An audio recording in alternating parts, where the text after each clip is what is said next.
Go, David. Thank you. We're now live on YouTube. I'd now like to introduce all those at the top table, starting with Kirsty on my right. Kirsty Charlton, Committee Services. Neil Carter, I'm the solicitor to the committee. Stephen Reid, Planning Manager, Chair. Steve France, Senior Planning Officer. Callum Harvey, Senior Planning Officer. Claire Teasdale, Principal Planning Officer. Lee Hall, Conservation Officer. Phil Harrison, Highway Development Manager. Thank you, everyone. Do we have any apologies for absence, please, Kirsty? Councillors Boyes, Curragh, Martin and Zed. And any substitute members? Councillor Kellett, Peake and Stead for Boyes, Curragh and Martin. Thank you very much. And any declarations of interest from anyone? Yes, Simon. Yeah, just for clarity more than anything else, I am a former pupil of St Leonard's. However, I've got no sort of connection to the Nottingham pupils from my ward will go to that school. There's nothing sort of pecuniary or anything like that there around it, and I made my decision based on the reporting today. Thank you. You've grown up looking well. The minutes of the meeting held on the 3rd of July 2024. Can we approve those, please? Agreed. Now it's over to the applications to be determined, and we're starting with the St Leonard's Catholic School just over the road, and Steve France is going to present for us. Thank you. Thank you, Chair. This is a planning application for the proposed demolition of existing buildings and the development of a replacement school and works to the retained Springwell Hall, along with car parking, hard and soft landscaping, including works to trees, replacement playing pitches and access arrangements. There was a committee site visit yesterday where some of the members looked at the relative relationships and stood in some of the gardens. You have a very long report in front of you, and I'm not going to go through it all in detail. I'm sure you've read it. But I have a presentation here with some pertinent images and a summary of it, and also something I need to read out that has been raised at the last minute. So, the planning application relates to St Leonard's, which is on the other side of the main road across from County Hall. You can see there both a location plan and an aerial image showing the buildings as existing. On the aerial image, you can see that to the east of the site, there's significant tree cover, which will be mentioned later on. School buildings are wrapped around the north part of the site and centred around a former manor house, which was converted to a school in 1936, around which there are a series of buildings, some of which are constructed of aerated concrete, which I'm sure you'll be aware is a problem both in terms of its structural stability and ultimately the insurance of such for purposes to ensure it's safe for use. The buildings have been extended over the years. There are some more modern buildings which are not subject to this application, but on something that's a little bit complex because this is a development that's been split up to a degree. So we've had 3 applications, you'll see from your report. The first was a trees and conservation areas application to take out some in-site smaller trees on the northern boundary, which are around the blue buildings on the right-hand side, effectively in the form of a notice that has by default been approved. It was considered with a very long report on it. The image to the right is useful in that the second application we received was for the demolition of the buildings marked in orange. And that's being undertaken on site at the moment, as we saw yesterday. We also saw on site that in terms of the management plans that we need to ensure residential amenity for those. There were dust monitors apparent, there were spray machines, and the dust was being hosed. So the developer is obviously taking the effect on local residential amenity from the construction work seriously.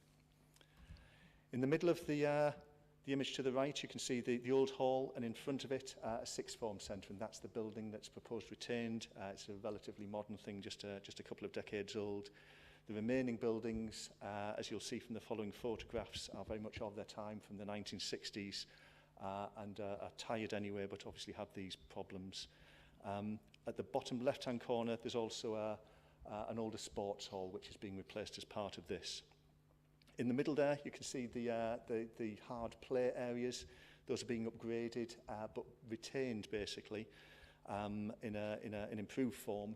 They're in use for the day for formal and informal play, and also on an evening to satisfy overflow car parking from community events that are undertaken after school hours. Just working quickly across these images, there's not a lot of them, but some of them are pertinent. Top right is from the North Road entrance to the school. You can see, as we did yesterday, the small gatehouse, which is one of the non-designated heritage assets described in the report. At the moment, that's completely visually separated from the old manor house with the more modern buildings in between that are proposed demolished as part of this application. In the centre, there is the hall. It's still a striking, attractive building, albeit surrounded by later additions, some better than others, but effectively this will be left as a standalone building and restored as part of this, albeit still in the school use. The building on the top, the photograph on the top right is a particular note in that there is no dispute that the proposed replacement buildings are tall. The proposed replacement building is 12.7 metres high, the main one. That equates to the gable end of the old hall on the right-hand side and the plinth of the chimney. So just where the cursor is there, that is the height of, skipping around. That's the height of the new building, is from ground level to there, equates to 12.7 metres, which is the 3 stories of the proposal. Along the bottom row, you can see the hall from a different angle with some of the attachments, and some of them are best described as functional. Visible just behind the hall on that bottom picture is a tree which was identified as worthy of a tree preservation order as part of the exercise we did to assess the trees and conservation area application. The general quality of the buildings that are proposed removed is the central bottom photograph. And bottom right is a recent photograph with some of the existing buildings already demolished, the main school entrance, and I'll describe why that's important as we go through. Again, important to one of the issues we'll discuss. One of the principally affected properties is called Springwell Hall Cottage, described as built in backland on your report. During the course of the application, the householder has punched additional openings into this. There's a side window which serves a room currently in use as an office, and the garage doors have been taken out, and at the moment there's some plywood and an opening and a steel construction site door which replicates where a new door is going to be put in. Those are later additions. In the front of that photograph, in front of that you can see one of the dust monitors which the applicant is using to monitor the effect on residents. Photographs at the bottom show the green dustproof fencing again, which is part of the construction management plan, and was a particular request of Councillor Scott on that application. Top right is one of the 2 entrances from Fieldhouse Lane. Now the school operates a single in and out across the top of the site, with the ingress, the access from Fieldhouse Lane.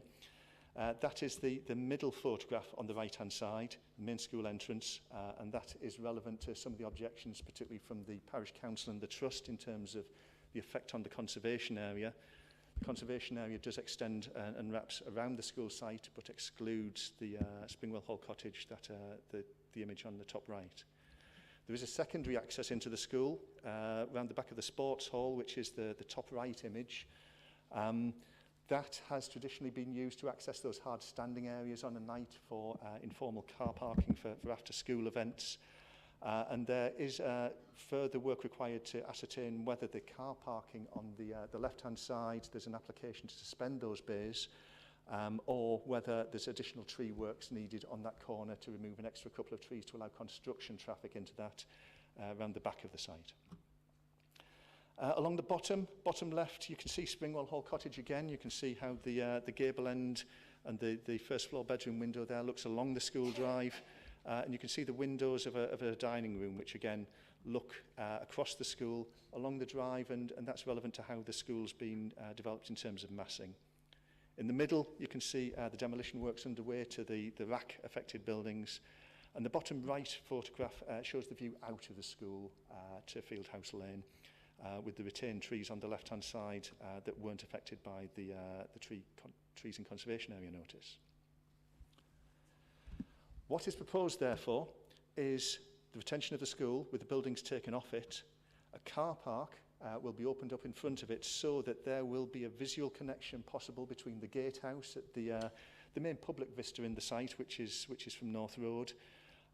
Across that, and the gatehouse will be visible across the open car park, cars notwithstanding, to the restored hall. This means that where the buildings are being demolished from there, they're all being displaced to the west part of the site, which in conjunction with more modern expectations of accommodation where the larger buildings are required for effectively what is going to be the same number of pupils on the site. So there's no proposed increase in educational capacity here, but a larger buildings required to accommodate to modern standards. You can see down the right-hand side the existing tree preservation orders, which are priority habitats, are unaffected. You can see the improved hard standing area in the middle of the site. The blue areas are various forms of low covered areas, some of them for cycle parking, some of them for congregation spaces and outdoor dining, all of them covered with solar panels. One of the important offers of this building is that it's being built over and above BREEAM standards to what's called net zero, and both in terms of the thermal efficiencies of the building, how it's heated, how it's cooled, and how it's powered itself. There is a real effort to make sure that this building is as sustainable as possible in operation.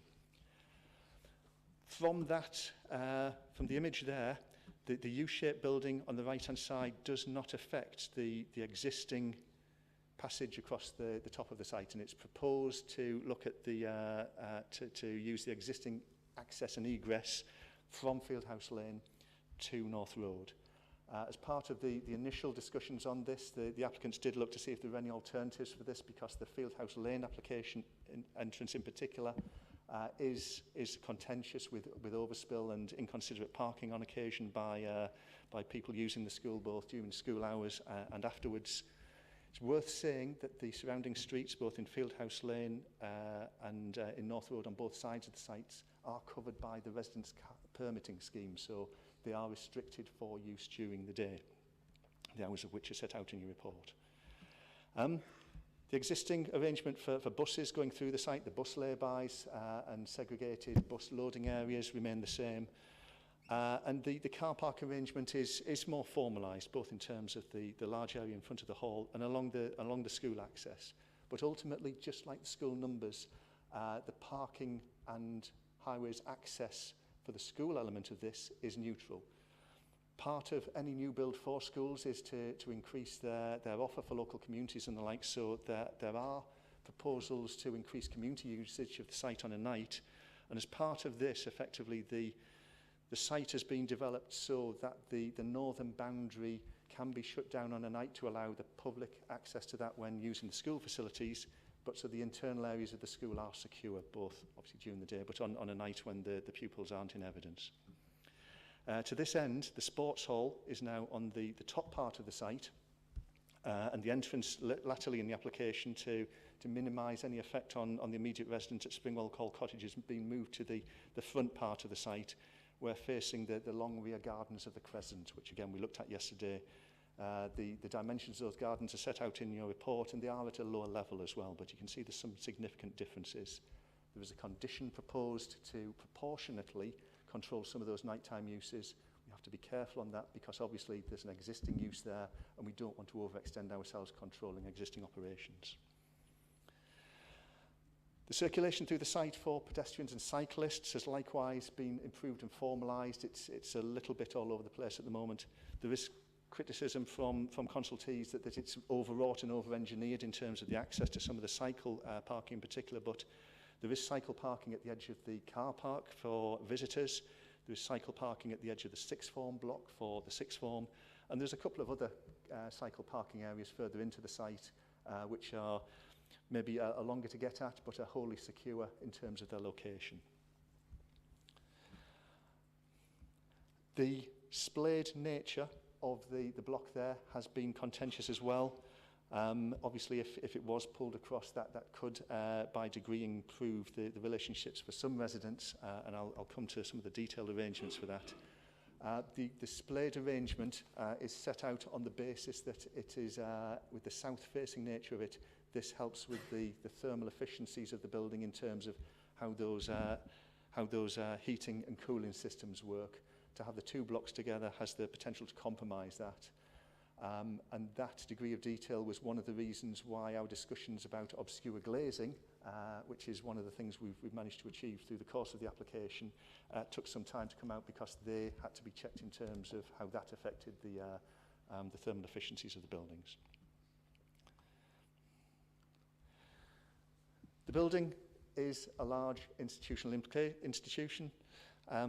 It has been set out so it steps down and is lower at the top end where it relates to Springwell Hall Cottage, but it is 12.7 metres and it is a very large building. There are criticisms that it looks large and institutional by some of the objectors. This is a project that has had significant additional design work put into it. The materiality of it in terms of the brick types, and how that brick's going to be used in terms of soldier courses, string courses and architectural detail. You can see particularly the dramatic entrance there, the way the sports hall's been subdivided down with panelling to try and get that visually smaller in terms of the relationship across to the crescent there. It's going to be a large building, and the detail of it is to a large degree sufficient to mitigate that. It is going to be a high quality building. We think that's appropriate quality to be included in the conservation area. Conservation area boundary runs along this tree line along the top side of the site, which is the north on the right-hand side of the image there. I've left this slide at the end of the display so members can see it, but if there are any of the photographic images you want to go back to in your discussions, I'm quite happy to do that. In terms of the elevation, the top one, you can see how the non-designated heritage asset, the hall, now sits separate from the proposed sports hall. Sports hall obviously will be the focus of community use on the night. You can maybe just see how that's stepping down into the changing rooms and the access there as it seeks to reduce its impact on the adjacent bungalow, cottage. The bottomage is the significant contention of the site. 12.7 metres in height. This is 3 stories in educational terms. It's important to note that the term story is a little bit woolly when describing buildings. The average residential height is usually about 2.7 metres. So we've taken that into account when we've looked at the relationships, as have the applicants who've set out a number of systemised, considered assessments of the various relationships. But you can see from this, it's a large institutional building, but in terms of the grouping and design of the windows, there have been efforts put in to give a quality to it and a quality of design. These are the images, the CGI images of what it's proposed to look like, with the large dramatic entrance on the right-hand side.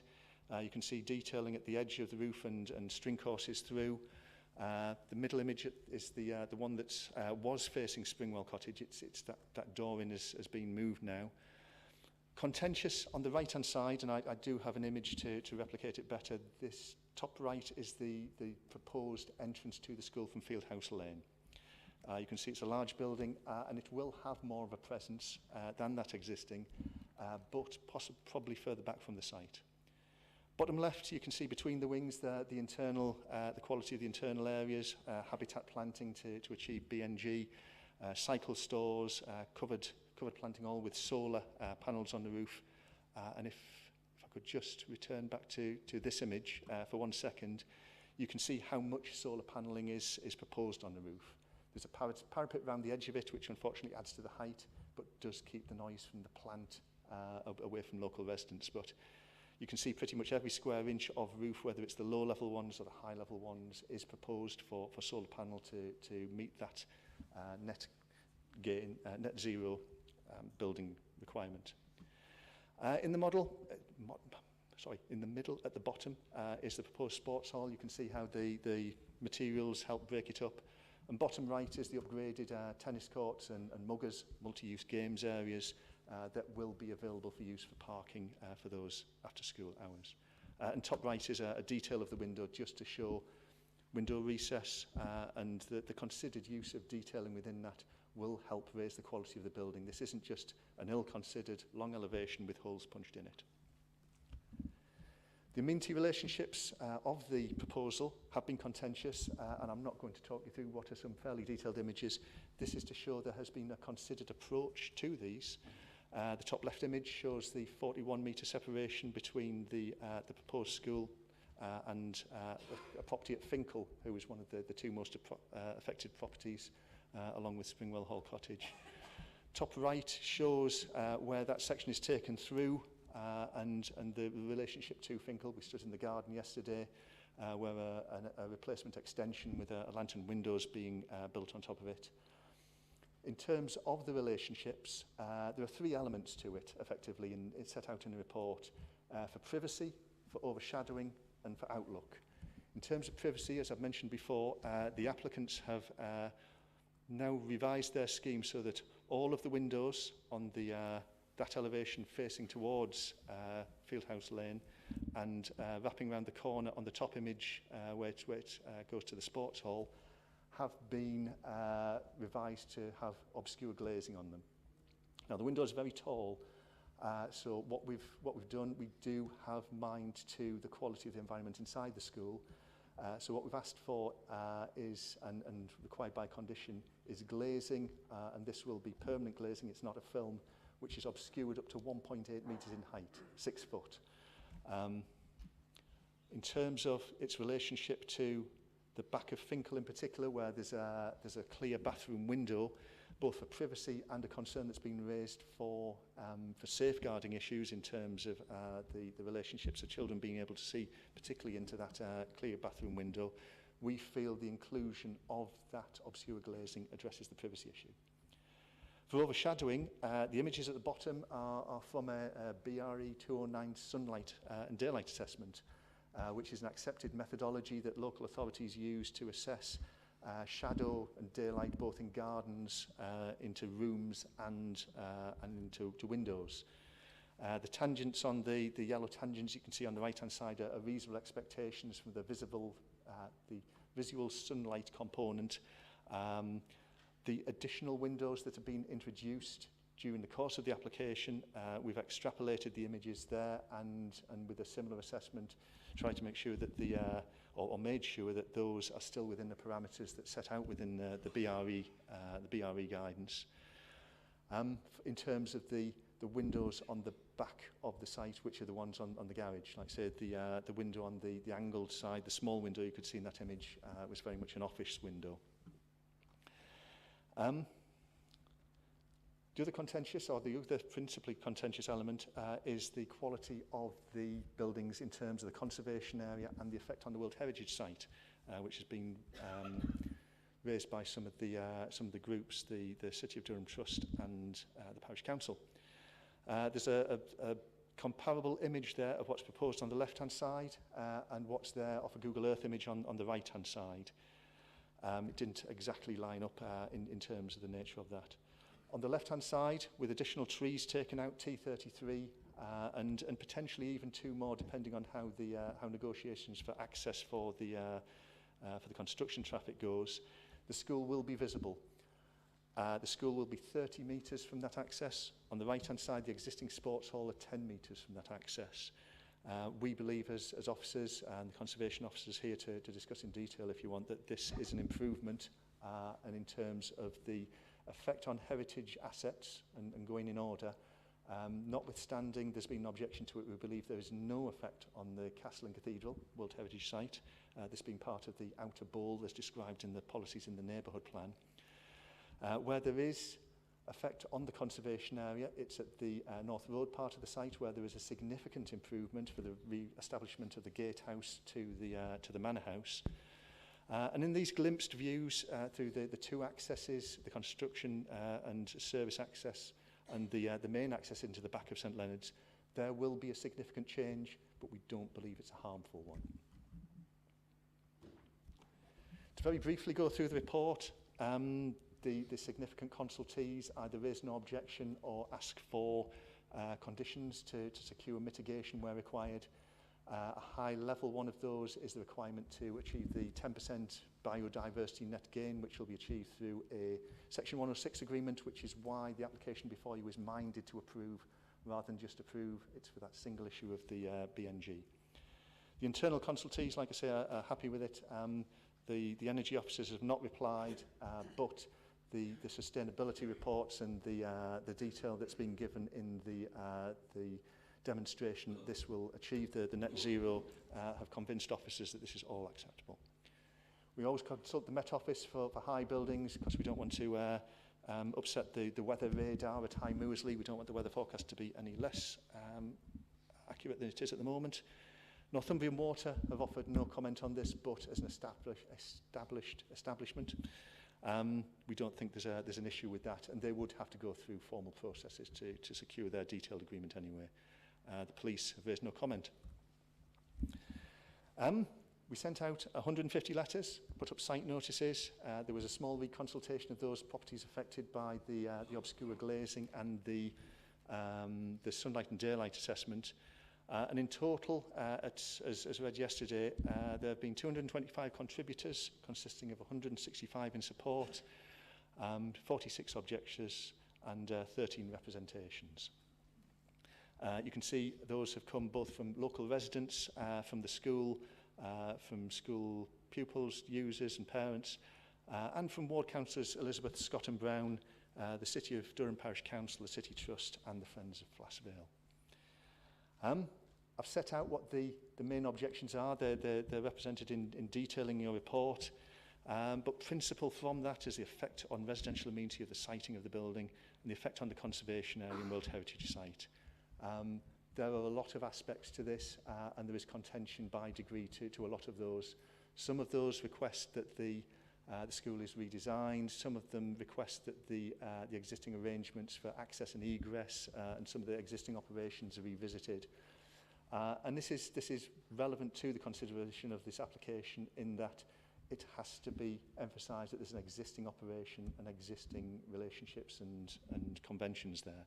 We're trying to control what's proposed and the implications of that, as you'll see from the extensive list of conditions you've got. Supporters note that, particularly following COVID, the student body has been significantly disadvantaged by this on using split sites, whether at Petusha College or in the tents on the other side of the road. You'll have seen if you parked in County Hall this morning, the porter cabins for the latest phase of extension for that. This has meant that the school has had very restricted access to sporting and examination facilities. Some of those facilities, as put forward by some of the supporters, are new and potentially maybe in aspect better than some of the existing teaching or previous teaching facilities, but they are still temporary.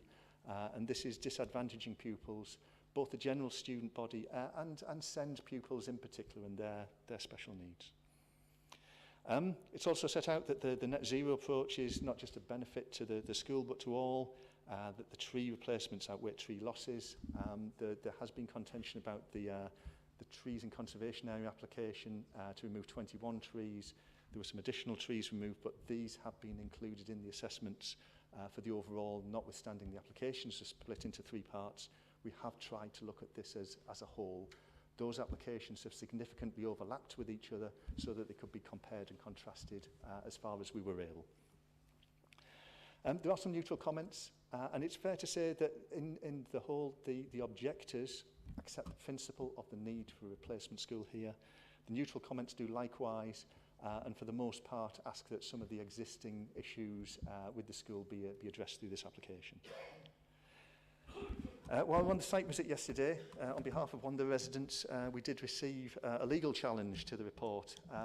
It's bad practice to put a lot of words on a PowerPoint screen and then read them out. But because of the nature of this, I'm afraid that's what I'm going to do because of the importance of this. So yesterday, an email was received from a barrister on behalf of the residents of Springwell Hall Cottage. This alleges that the committee report is legally flawed in its approach on 3 issues and requests deferment of the application.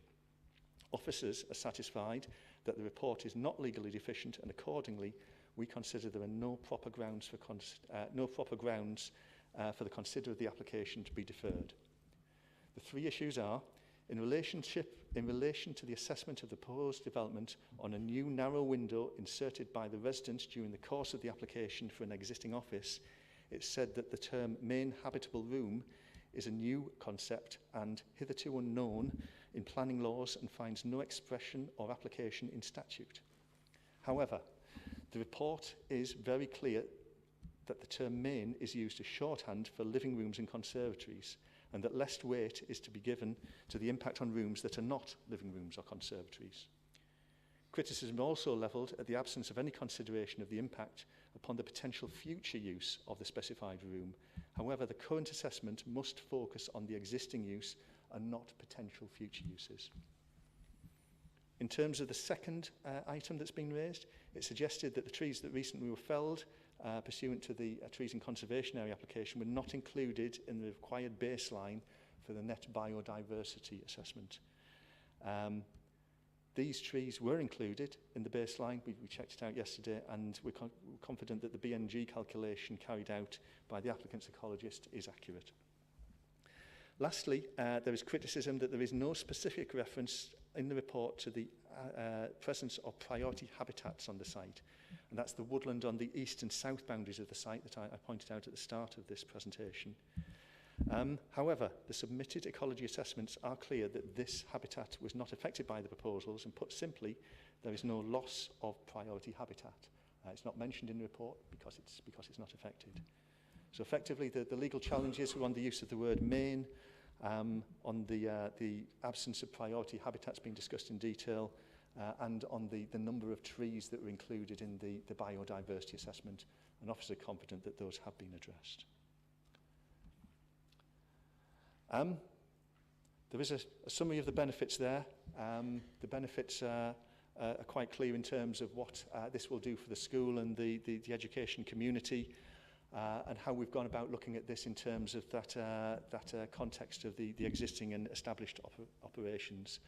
It is acknowledged in the report and reflected in the conditions that the after-school uses will be increased by this, and there's a condition proportionate to control that proposed. Extracted from the NPPF and in your report as well is the term that great weight should be attributed to the need to create or alter schools through planning decisions and applications. We've considered the effect on the development on the heritage assets and the conservation area and the World Heritage Site, and we think there's an improvement on that. We don't consider as officers that those reflect harm. We think the proposed revisions represent an attractive and sustainable means of transport, an improvement of the existing facilities, both in terms of the availability of parking, both for cars, for cycling, and the pedestrian cycle transit routes through the site. The improved indoor and outdoor use on offer to students and the wider community has to be offered as a benefit. And we consider that privacy, safeguarding and sunlight and daylight issues have been systematically addressed. In terms of the wider effect on the communities, there are standard additional construction management and development plans to ensure that what you saw on the site in terms of the misters and the dust monitoring is carried through into this larger development. There is also an additional condition to stop traffic going through the crescent to the north of site. That's embedded in the construction management plan, but Councillor Scott asked for that to be pulled out in particular, and Councillor Atkinson has kindly pointed out my spelling mistake in the report, that it is precluded traffic from the street in question and not preluded. The harm, effectively, in terms of officers' assessment, is the outlook. There will be a significant effect on the outlook from properties at Springwell Hall Cottage, at Finkel, and in those other properties on Fieldhouse Lane. And that is why the report ends not with a straight recommendation for approval, but a balanced judgment. This is part of the balanced assessment we go through, where there are issues that are of concern, and have to look at whether the harms and the benefits, which one effectively wins the day. So the balancing exercise is required, concluding that the benefits of the proposals outweigh that harm and the acknowledged harm. We do have a presentation by local residents, which I'll go through. I'll click as the residents present that. And as I said, there is a slide at the end of this which shows the school layout that members can go back to that or any of the other pictures. Thank you for your time. Sorry, that was a long description, but over to you. Thank you. Thank you, Steve. Now, as you would appreciate, we've got a lot of interest in this and we've got quite a few speakers.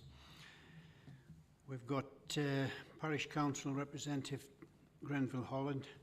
For the objectors, we've got Alan Gemmell and Nathan Hunt. All have 6 minutes between you. I think that was 5 for you, Alan, and 1 for you, Nathan. You've been shaking your head a bit, mind. Yeah. And following on from that, we've got supporters Catherine Woff from St Leonard's Parents and a Governor, Jim Cunningham, and also Robert Dibden and Jonathan Wallace available for questions from the applicants, I assume. So we'll start off with you, Grenville. You've got unlimited time, but we've got youngsters here, so I hope you won't go over too long. I'll try to restrict the comments as much as I can. And can I first of all thank the officer for his clear presentation. And I must emphasise that the City of Durham Parish Council gives its wholehearted support to St Leonard's School in its ambition to restore the school as soon as possible. However, this restoration must not set aside the adverse impact which this could have on the environment and amenity presently enjoyed by our residents. In particular, the Parish Council has significant concerns that the design and appearance of the proposed development does not reflect the character or the grain of its surroundings. We believe that it overmasses the site. Its appearance is very plain, particularly as a result of the repetition of windows and the large and unbroken facades, which are further magnified by its scale and its mass. This design and scale may well be appropriate elsewhere, but it is not appropriate, in our mind, for such a sensitive and enclosed site within the heart of the Durham City Conservation Area. We consider that the harm of the designated assets and their settings would be substantial and would outweigh the public benefits. Unfortunately, in reading the report's paragraphs 209 to 245 in the officer's report does little to reassure us about the impact. As a result, in our opinion, we believe that this overmassing of the site is contrary to NPPF Section 16, CDP Policies 6, 29, 31 and 45, as well as CDMP Policies H1 and H2. Although all of these carry weight, the guidance of the County Durham Plan is at the heart of this matter. Two core principles in the County Durham Plan underpin several of its policies. The first is found in paragraph 5.281, which states that, to quote, "We are committed to ensuring that in future the design quality of new built development will be of a high standard in terms of the architecture, urban design, sustainability and innovation." And this principle is developed in paragraph 5.282, which addresses the layout and design of new developments based on a thorough understanding of a site and its wider context. This requires careful consideration of site layout, including how the development integrates into its setting in terms of building layouts, built form, height, mass, scale, building line, plot size, elevational treatment, materials, streetscape, and roof lines. Now, those are two key paragraphs in County Durham Plan, and they find their expression in Policy 29, which concerns sustainable design. This expects new builds to provide high standards of amenity and privacy and minimise the impact of development upon the occupants of existing, adjacent and nearby properties, simultaneously reinforcing locally distinctive and sustainable communities. Furthermore, paragraph 5.284 in Policy 29 requires that new development to be of a high design quality which respects and responds to local context and distinctiveness of the area. It adds the layout and design of new developments must be based on a thorough understanding of the site itself, and it should also seek to maximise the benefit of the site's characteristics and ensure valuable features and characteristics are protected and enhanced. Policy 31 concerns amenity and emphasises that the proposals which will have an unacceptable impact, such as through overlooking, visual intrusion, visual dominance, or loss of light, noise or privacy, will not be permitted unless satisfactory mitigation measures can be demonstrated. These important principles and their associated policies carry with them high ideals. In the present context, I think it's reasonable for us to ask whether this proposed development meets those high standards or whether, in haste, they have simply been set aside as an inconvenient obstacle. Because those who have examined this proposed new build in detail have concluded that it does not meet the constraints in policies 29 and 31, whose demands are clear and unambiguous. Taken together, it leads to the conclusion that this is the wrong building in the wrong place. Shortly, Mr. Alan Gemmell will be speaking on behalf of the residents of North End, and he will explain why the proposed development is so unsuited to this particular site. The danger is that in the rush to judgment, if this particular scheme is allowed to slip through unamended, when there is an alternative, and when the demands of time can still be met, you'll be leaving a legacy of environmental damage which will harm North End until the end of this century. As a former member of the Planning Committee, I do understand the pressures you are under to approve this application, bearing in mind the history, the needs of the school, and the sense of urgency to get the job done. But I am asking you to pause, look at possible alternatives, and help save this part of the conservation area and its setting as a family residential area for future generations. Thank you, Mr. Chairman. Thank you, Grenville.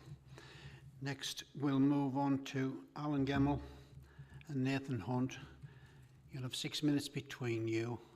I understand you're going to take 5, Alan, and Kirsty will give you a shout when there's 1 minute remaining, and then Nathan, you can finish off, please. Thank you very much. Before we start, I did request that we could operate the slide clicker ourselves.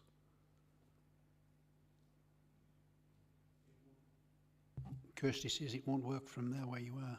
It did the last time I did this, but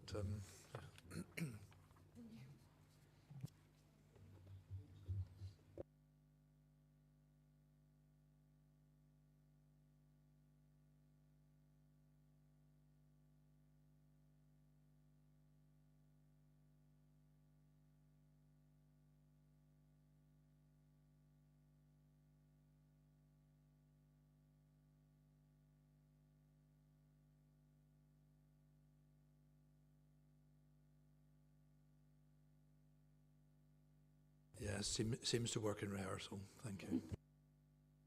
Thanks for that. Just wait till Kirsty comes back and she'll start it, look. Okay, thank you very much. Good to go, Alan. Mr. Chairman, I'd like to begin by emphasising that everyone, including those objecting, fully supports the need to rebuild the school quickly and provide a first-class single-site facility for its students and staff. So why are so many people objecting? Evaluation of options began 3 years ago, resulting in a standard DFE finger block design being selected. As you can see, it's certainly not bespoke to St Leonard's. The designers themselves admitted that shoehorning this design into this site would create problems with overlooking and proximity to Fieldhouse Lane. The applicant didn't engage with residents until a drop-in event in late March this year, presenting only this all but complete design. Attendees raised concerns regarding proximity, impact on privacy, outlook, overshadowing, etc. But nevertheless, an essentially unchanged application was submitted shortly after. It's fair to say the applicant has failed to follow the MPPF's advice urging early, proactive engagement with the community to evolve designs. Negotiations with officers have resulted in the West Wing now having part obscured windows, but a hugely significant issue still remains: the height, scale and proximity of this wing to its nearest neighbours. What residents will face is a monolith nearly 13 metres high, 68 metres long, with 49 windows, and it's only 14 metres away at its closest point. You can see the scale of the building relative to a two-storey house. Policy 31 is quite unequivocal when it states that unacceptable impact through visual dominance will not be permitted. The committee report acknowledges that outlook is an issue and there will be a significant change in outlook. It concludes, officers do consider that the proposals are harmful in terms of loss of outlook. There's just no getting around it. The application fails absolutely to comply with Policy 31 and the SPD. The impact of the West Wing doesn't end there. These images show how Fieldhouse Lane and the streetscape of the conservation area will be affected. Note the proposal to remove tree 33, a sycamore with a life expectancy of 40 plus years. It's supposedly protected by a TPO, but it will be removed only to allow temporary construction access. This ecological vandalism is literally North End's Sycamore Gap. Worryingly, there's a discrepancy whereby drawings show trees 39 and 40 being removed, but the arboricultural report and the visualisation here show them being retained. Such a loss would further open up views of a domineering building that is not at all sympathetic to the conservation area. This issue must be clarified. Finally, despite what you've just heard, it is still believed the BNG has been assessed incorrectly because the tree replacement ratio does not accord with DEFRA metrics. This issue also needs clarification. To the many parents supporting the application, including all of you here today, I would simply say, we fully understand your situation and wish nothing but the best for your children. We hope in return you can sympathise with our situation. This proposal will have an impact on residents and our area for 60 years or more. We believe that a short pause now would allow all parties to sit down together 1 minute remaining. and investigate changes that could be made without unduly impacting the occupation date.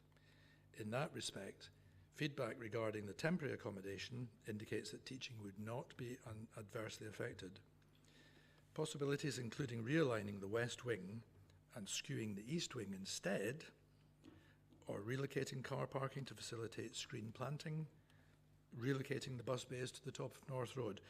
Such changes could resolve the major issues raised by residents. Members of the committee, RAC was developed to speed up construction and make it cheaper. It seemed like a great idea at the time, and look where that got us. Let's not make a similar mistake by hastily adopting a flawed solution. We sincerely want this once-in-a-lifetime opportunity to be as good as it can be for everyone involved. So please consider our concerns in light of the long term. Thank you. Committee, I will go as quickly as I can because I know that we've run over time. I just wanted to share a more personal view on the impact that this development, if approved, will have on my family home. 2 committee members have visited my property and therefore were able to fully understand the scale of the impact to my residential amenity. It is clear that this build is overlooking and grossly overbearing. I don't even think that is up for debate. So why has this application made it this far? We've been told throughout this process that the pressure from above is so severe that the application must be approved. Is this fair and is this right? We feel totally abandoned. We have been told that due to restrictions on the site that this build is bespoke. However, that is clearly not the case and the applicant has used the same design in other developments. Many St Leonard's parents have said to us, "What did you expect? You bought a house next to a school." Well, I was expecting to be fully consulted with, that any proposal would be sympathetic to the area and to its closest neighbours, and that local planning policy would protect us from damage to our amenity. I wasn't expecting a 3-storey block, which is equivalent to 5 stories, to surround my home on 2 sides. I will sleep at night, as will my wife, knowing that any person in this room would be standing here today doing as I am if it were their family home. Rather uniquely, I am not here today to argue against your planning policies, but simply to ask you to enforce them. Please, please do not allow my home to be collateral damage in this development. Please recommend that we all work together at speed to find a solution that works both for the children and for the local community.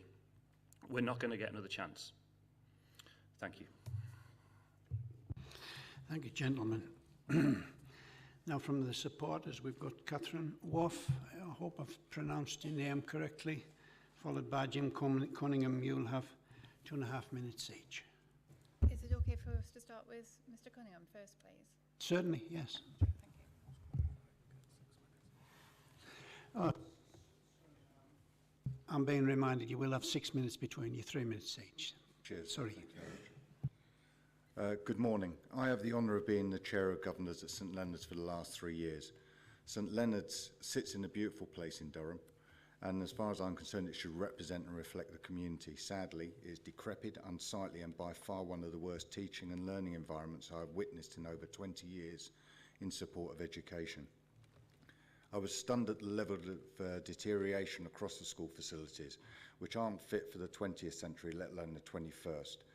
With dedicated provisions not available for our most vulnerable pupils, where windows fell out, lack of IT, classrooms so poorly built and maintained they were too hot in the summer and too cold in the winter, with extremely poor access for anybody with a disability. In contrast, this scheme offers the opportunity to achieve a net zero carbon building, provide a modern learning environment that will enable the delivery of outstanding teaching and learning for all. The announcement of RAC and the closure of our school just before the new term was incompetence personified, leading to the loss of thousands of teaching hours and disastrous impact on those taking their exams. Luckily, we were saved by the intervention of our good neighbours, namely the school community, our amazing staff, Durham County Council, our MP Mary Foy and Durham University, and for that we thank them all. Our mission states, all pupils are loved and known. We are committed to the well-being of each person. We should all want that for the very best for our pupils because they deserve it. We are a sanctuary in times of need for all our pupils, providing warmth, food, love and support, including pupils from Ukraine with the trauma of war, pupils from less affluent backgrounds, our armed forces families, those fleeing abuse and suffering bereavement. They all deserve to have the best environment to learn and thrive, and that is why we need the rebuild to take place without delay. Our approach is that of the good neighbour. As a governing body, we've raised questions on the perspective if we live next door to the school. Rightfully, and because of circumstances, consultation took place at pace. Our team managed to engage with over 220 members of the local community before submitting the application, where 87% of them supported the proposal.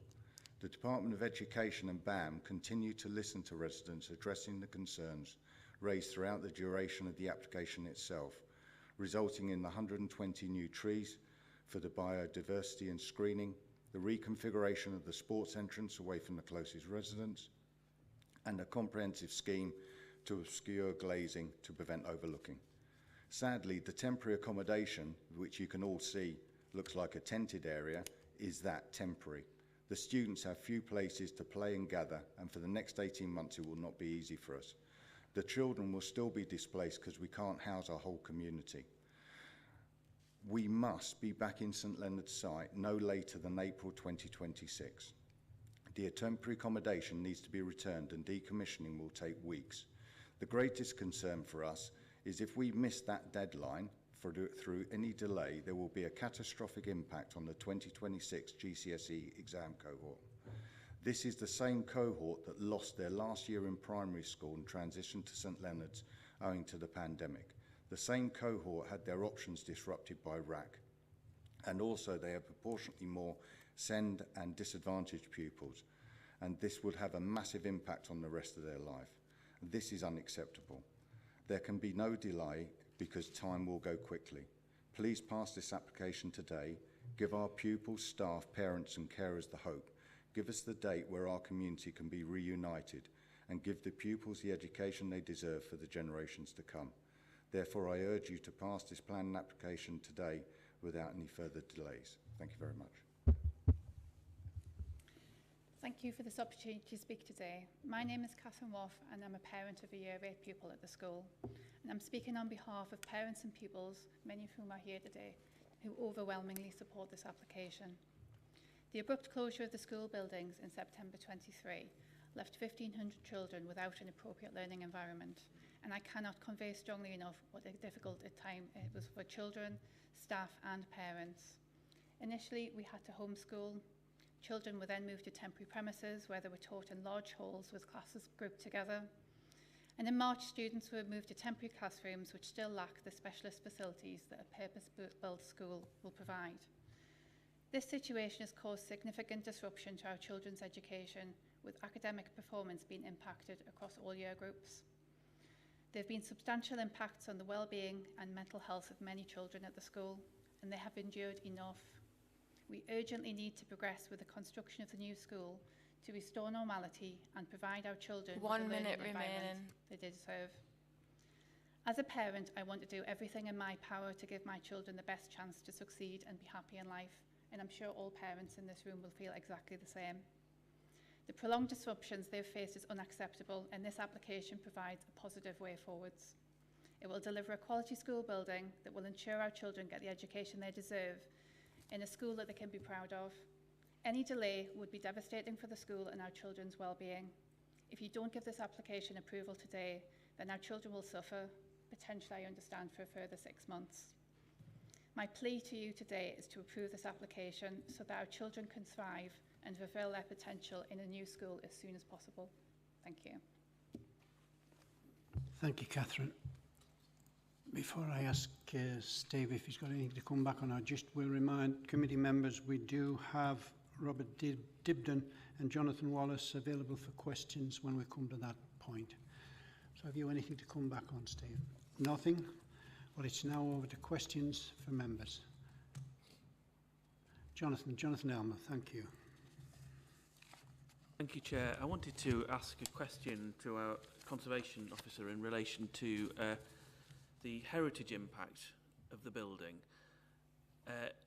It's been judged to be, as I understand, a net heritage benefit in overall, but obviously the City of Durham Parish Council and others are concerned about the impact on heritage. So I'd really like to hear your view on how this makes a contribution to heritage, and just a general consideration of the scheme, please.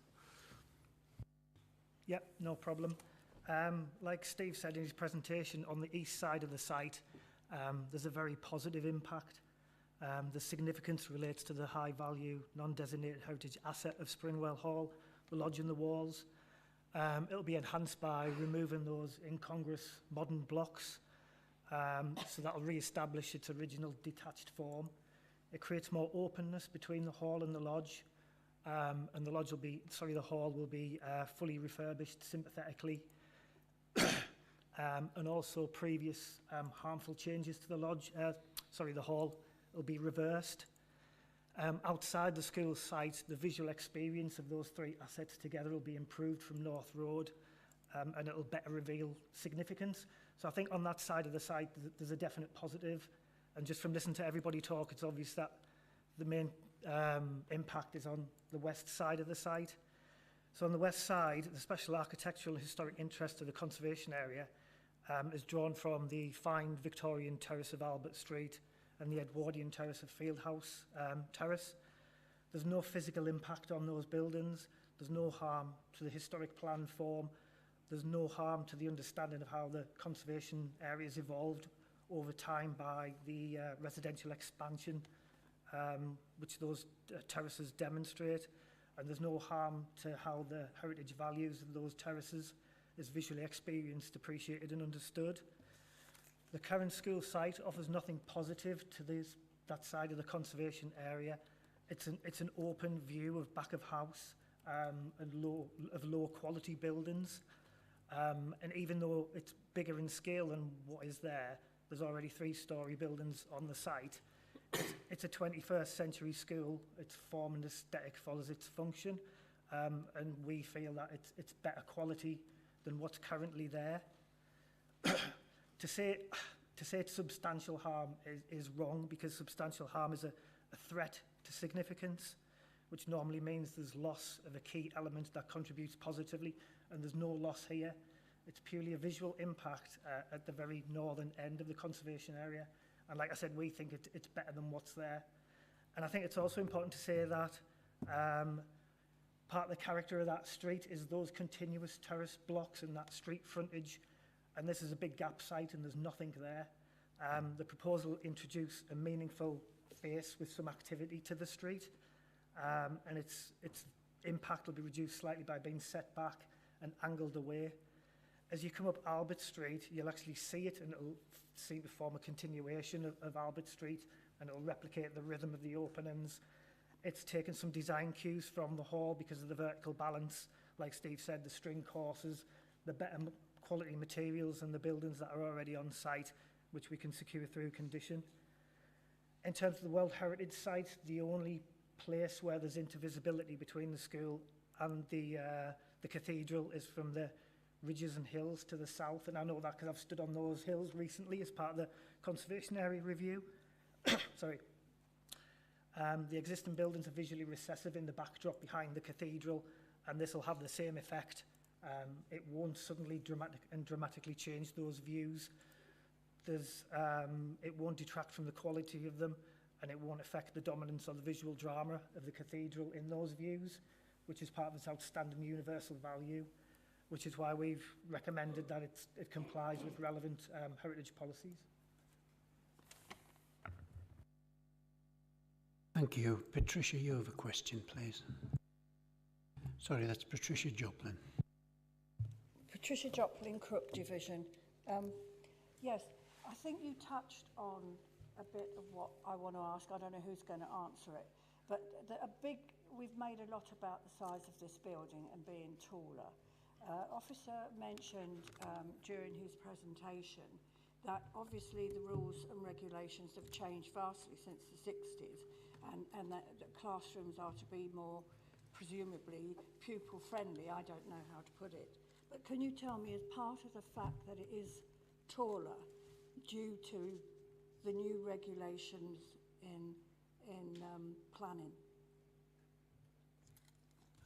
It's not planning per se, Councillor Jobling. There's probably a number of things involved here. One will be the area required for teaching, but some of this is the nature of how buildings are ventilated and heated as well. It's the relationship of windows and vents to the floor area and how air moves through it. It's just effectively being built to modern standards. Some of those modern standards have building regulations. Some of the modern standards are to achieve the net zero, and some of them are the needs of the school community for classroom sizes and the like.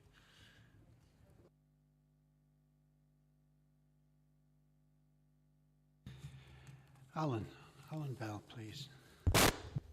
Yeah, thank you, Chair. Yeah, just a quick question in relation to capacity. As we all know in this committee, every time applications come forward for any development, we always struggle to get numbers into the schools. Is an increase in numbers for the schools, Steve, for this application? To today's numbers, sorry. Chair likes it when I give short answers. No. Jonathan, you want to come back? It's another question, Chair. I don't know whether there's anybody sort of from the applicant's perspective in the room today, but I'd be very interested to hear how the buildings are proposed to be heated. What sort of technology will be used?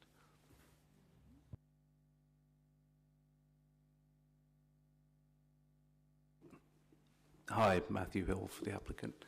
Jonathan, they're heated by air source heat pumps, primary source of heat. The refurbished building will be still gas boiler though, just because of its historical nature and the building fabric that it sits within. Is that satisfactory? Any further questions from members? Well, I just have a Maybe it's a stupid one. Jim Cunningham, for yourself as Chair of Governors, you said in your speech that you want it to be in by April 26, and this won't be finished until September term of 27. Can you explain that statement, please? Yes, sir. Can I hand you over to the expert on that? He'll be able to give you a much more rounded answer than myself. Yeah, Matthew Hill again. There's two occupation dates, I guess. The first occupation is of the primary school building, which will be April 26, which allows the temporary accommodation to be decanted and move across to the school, in which point we will move up into the other part, the eastern side of the site, complete the works there, which will then complete in September 27. Thank you. That explains it fully. If we have no further questions from members, we'll open up the debate. Jonathan, Simon Wilson, please. You go first. Thank you, Chair. I think I'm going to try and be quick, Simon. I imagine many people want to talk around this. I think the big impact that we seem to be getting from the objectives is around design and is around the impact. I'm just kind of looking because the description of this block actually is better than what I remember the St Leonard's block I went to.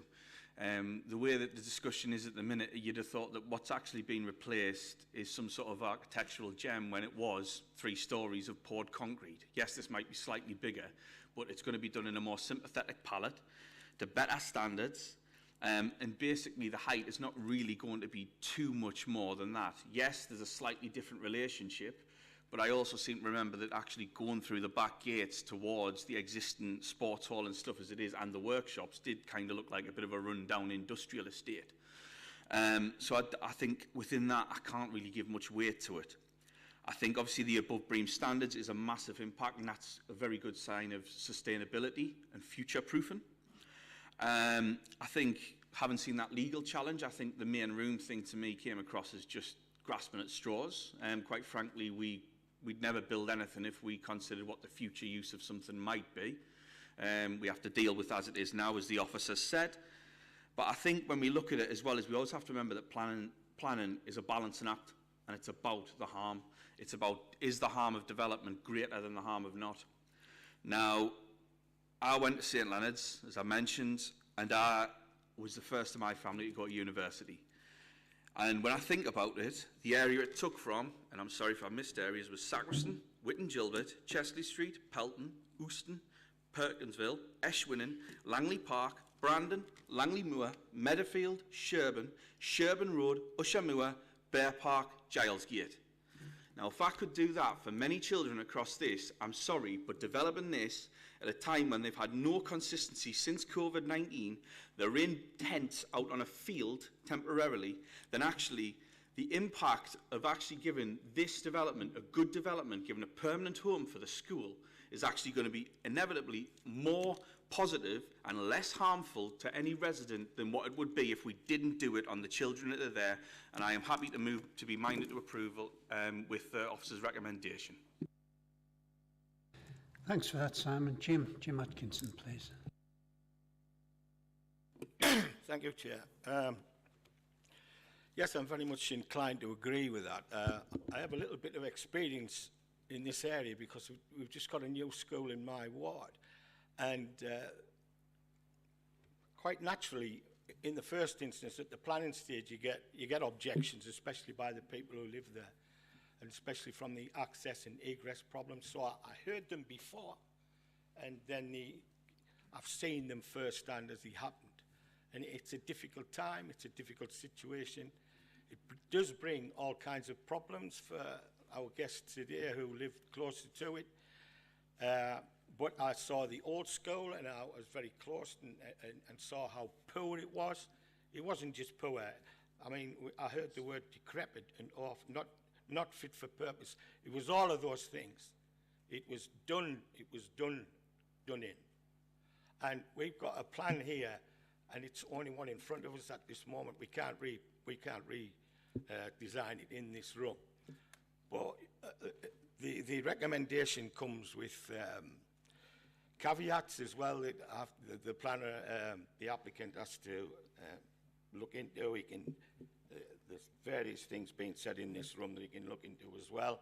But as far as I'm concerned, the plan that's in front of us here is we need to get rid of an old school that Simon's just spoken about and put a new one in its place. And this is the one on offer at this moment in time. It ticks all the boxes as far as I'm concerned, and we need to get these children back into a really good school. And the concerns are very real about missing deadlines, and catastrophic was the word that the gentleman used. And we will never ever suit everybody that comes to these meetings. It's just not really possible. So I'm happy to second the motion to go with the officer's recommendation. Thank you. Thank you, Jim. Patricia Joplin, please. Thank you, Chair. Yes, on balance, and this is a balance, and I really do appreciate what the residents have said, because you could look at yourself and say, as they said, if it was me. But I think that the developers have done as much as they can to try and mitigate what the effect on residents. I don't really see much more they can do apart from completely redesign that part of the building. And then it probably wouldn't be fit for purpose. So I think as a committee, we've got to take this as a balancing act and say the fors and against. And for me, the positives far outweigh the negatives on this one. I'm of the opinion to vote with the officer's recommendation. But can I point out one thing? And I don't know where it came from, but I have never been asked to vote a specific way at this planning committee or any other planning committee I've ever been on. So whether that's something that's been done in the past, I don't know, but I can tell you now that since I've been a councillor, which is a long time, nobody has ever said to me, you must vote in a certain way. And I do take exception to that. Thank you, Chair. Well, thank you, Patricia. Personally, I've never heard any of that. So I wouldn't like to comment. Anita Savoury, please, and then Jonathan, you again. Thank you, Chair. Anita Savoury for the Weardale ward. We all have a duty to provide the best education to the children of County Durham. These students get one opportunity in education. They need a safe environment and setting to get the best outcome for the students, to be the best they can be. I've listened today to everything with the application, and I want to state as well that I've never been pressured. I've listened today to what's gone on. I am a governor at another school, and I appreciate the importance of education and stability, and therefore the support outweighs the objectors by a long way, and therefore I will be supporting the officer's recommendation. Thank you very much, Chair. Thank you. Over to you, Jonathan. Jonathan Elmer again, please. Thank you, Chair. I've also had to go through that process of weighing up the pros and cons in relation to this application. I visited the site yesterday to really get a feel for how the site is spatially set out. And I think it is clear that the buildings, especially on that western boundary, are overbearing in relation to the two properties that they're closest to. If you could stand at that location and see the size of them, I'm sure most people would agree. But it has to be said, we've got to look at that in the context of the wider development. And that's why I wanted to understand more deeply the issues in connection with the impact it has on heritage. I think it's actually very positive that the manor house itself is being actually cleared of surrounding buildings so that it's visible from the northern entrance, and it actually creates, it certainly felt to me that the heritage assets on that site were actually freed up and actually you could see them for the first time. So that seemed to be a positive thing. I'm really very impressed at the net zero credentials of the building, going beyond the building reg requirements, and obviously that's future-proofing the building for heating costs and energy bills and such like that in the future, as well as reducing carbon emissions. And also the consideration that's been put into analysis of biodiversity on the site. These are all positive things. And of course, we've got to appreciate the huge urgency of getting this building work completed to minimise disruption on the children's education who go to that school. So I think on balance, I would also support the officer's recommendation to approve this. Thank you, Chair.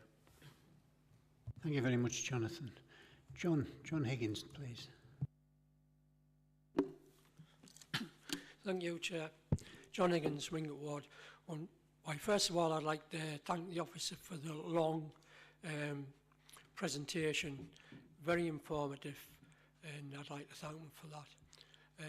Unfortunately, as I've just said, I couldn't make the site meeting yesterday. A lot of people keep being mentioning the word pressure. No one's actually put me under pressure, but the people who are under pressure are the pupils who go every day. They are under a lot of pressure because of the conditions, what they've been taught in. I think I've listened to everyone what's spoken, read the report, and I think it's a very good design, and I will be supporting this recommendation of the officer. Thank you. Thank you, John.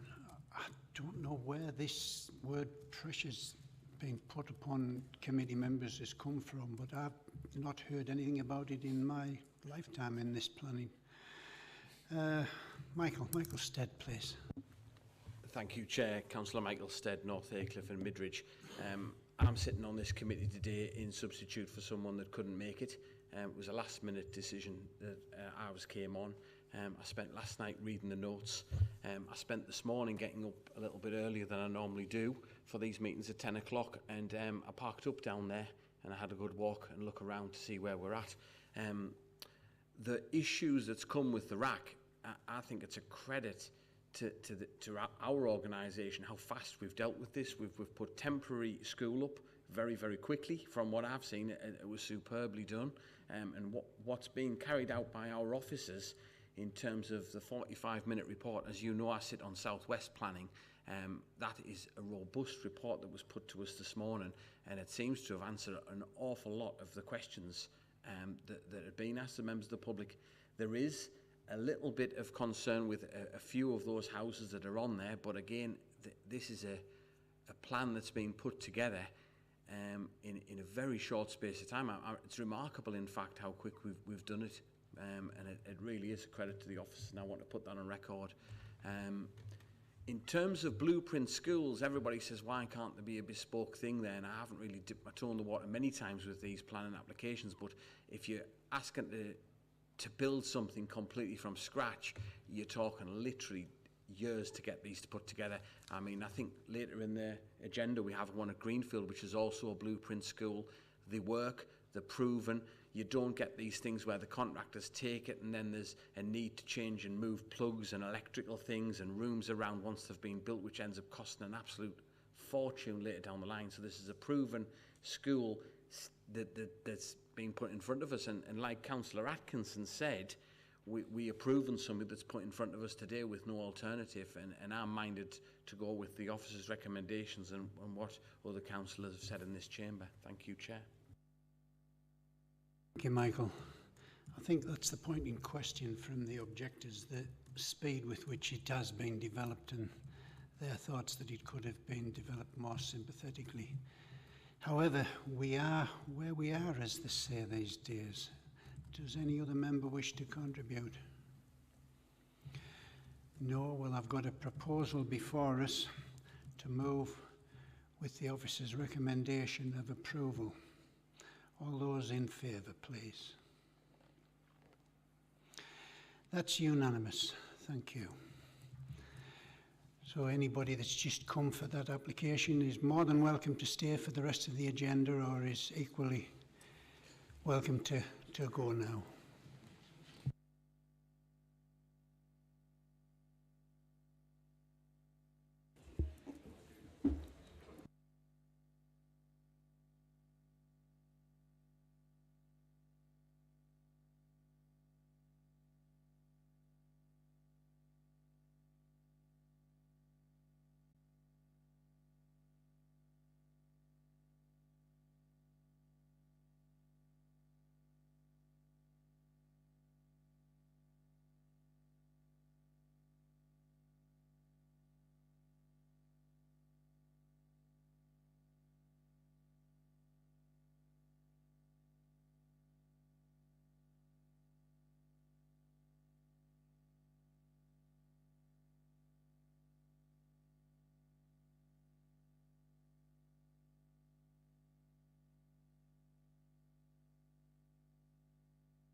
Road at Peterlee, and we've got Callum Harvey to present the application to us. Thank you.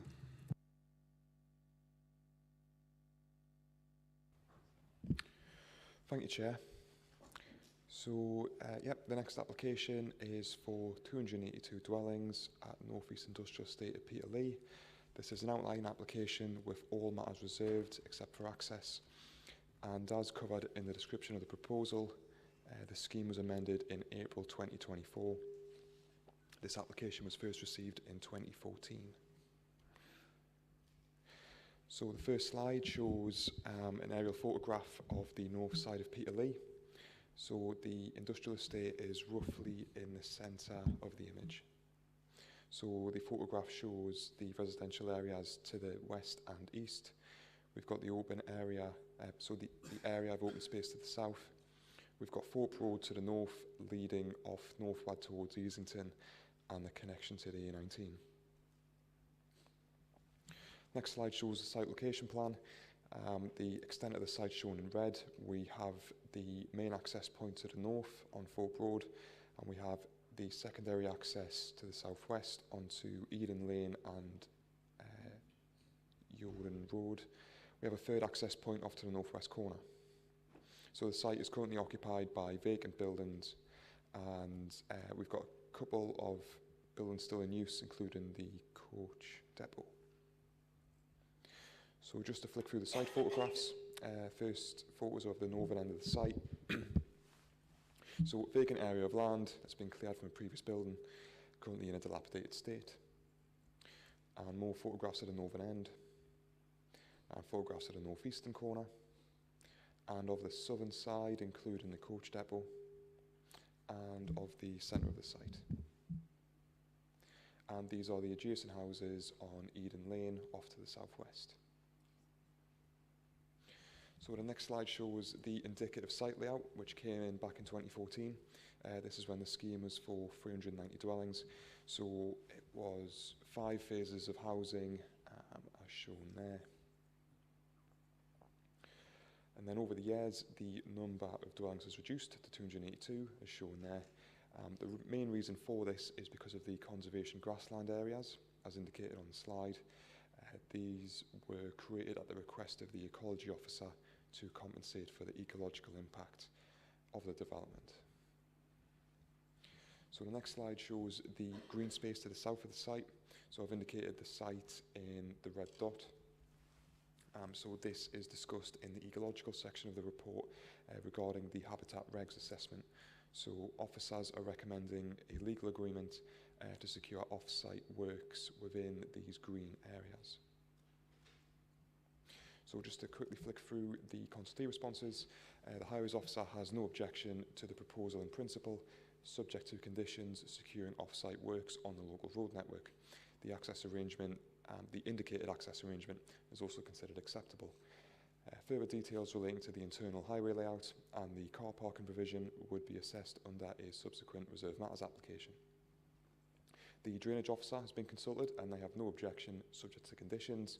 Again, further details would be considered under a future application. Northumbrian Water also have no objection. Officers would reconsult them under a future application. Turning to the spatial policy officer, they advise that the site is a housing commitment in the County Durham plan, and therefore the principle of development is supported. They have also provided advice on the submitted viability assessment, and this is arguably the biggest consideration when assessing this application. So following consultation with the Council's independent viability partner, officers agree with the conclusions of the submitted viability assessment, and that is discussed in greater detail in the report. The viability implications on the proposed development are covered in the report and are summarised later in this presentation. So in terms of ecology, this is the other key consideration for this application. In terms of protected species, the ecology officer has no objection subject to conditions. Due to its age, this application is only required to demonstrate a biodiversity knock gain and not 10%. The ecology officer has no objection to the proposal, subject to those measures being secured by a legal agreement. In respect of habitat regulations, As explained in the officer report, this is a legal requirement and not a policy requirement. Therefore, even when acknowledging the viability concerns with this proposal, the proposal cannot avoid the habitat regulation requirements. The ecology officer has no objection to the proposal, subject to those mitigation measures on the open space to the south of the site being secured by a legal agreement. Turning next to affordable housing, they have no objection provided that 10% of the total dwellings be secured as affordable units. This equates to 28 of the proposed dwellings. The education officer is not seeking a financial sum in this instance, as there is sufficient capacity at the local primary and secondary schools. The design and conservation officer has no objection, and the archaeology, landscape, trees, access and rights of way, sustainable travel and environmental health officers also have no objection, subject to further details being secured by conditions. In terms of the external consultees, the NHS are seeking a financial sum toward improving the capacity of local GP surgeries. This is set out in the report. It's around about £136,000. The police have no objection. For public consultation, we have received two letters from a neighbouring commercial premises to the west of the site. It is a food manufacturing business, as explained in the officer report.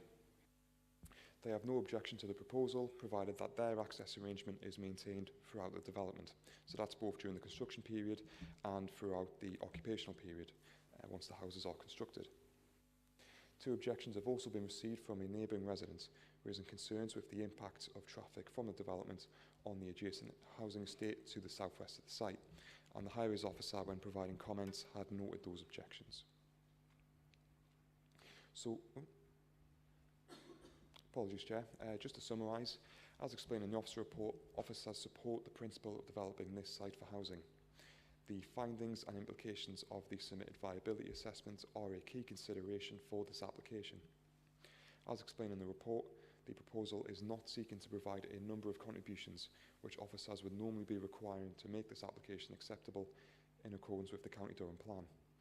However, given that officers agree with the conclusions of the submitted viability assessment, the lack of the usually required contributions is considered acceptable in this particular instance, and that is set out in the officer report. Therefore, officers recommend that members approve this application, subject to the recommended conditions and the completion of a legal agreement. Thank you, Chair. Thank you, Callum. Now we have no local members, no parish councillors, no objectors, but we have one supporter representing herself. She'll be known to all of you, Susan MacDonald. You'll have 5 minutes, Susan. Thank you. Thank you, Chair, and thank you for allowing me to speak today. Susan MacDonald, member for Peterlee West. Well over 10 years ago, this council advised businesses on the North East Industrial Estate of their intention to convert the estate into housing. While some businesses were supportive, some weren't, but there was at least one business, the GT Group, a long-standing business with significant contributions to the local economy, employing local people, who simply couldn't risk any form of disruption to their productivity, so they were forced to relocate quickly and at considerable expense to an alternative site in Peterlee, rather than have to wait for the plans to reach the stage we're at now. Thankfully, they've stayed in Peterlee, they've expanded and continue to be industry leaders and contributors to the local economy.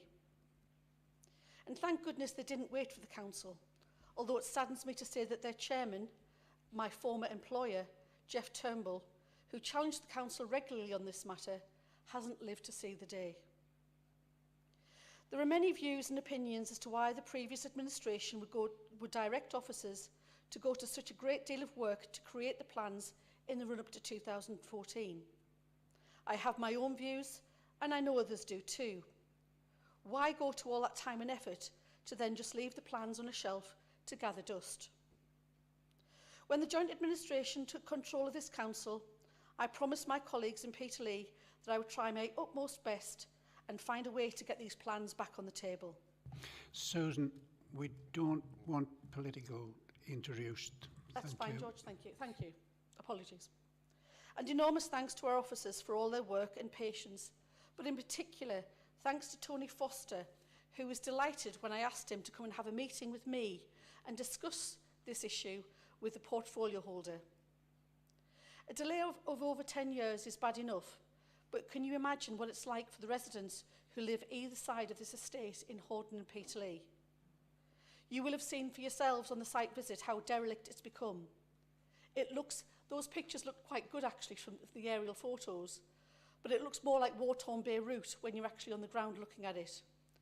And it's far, far worse than it was when it was once a thriving industrial estate.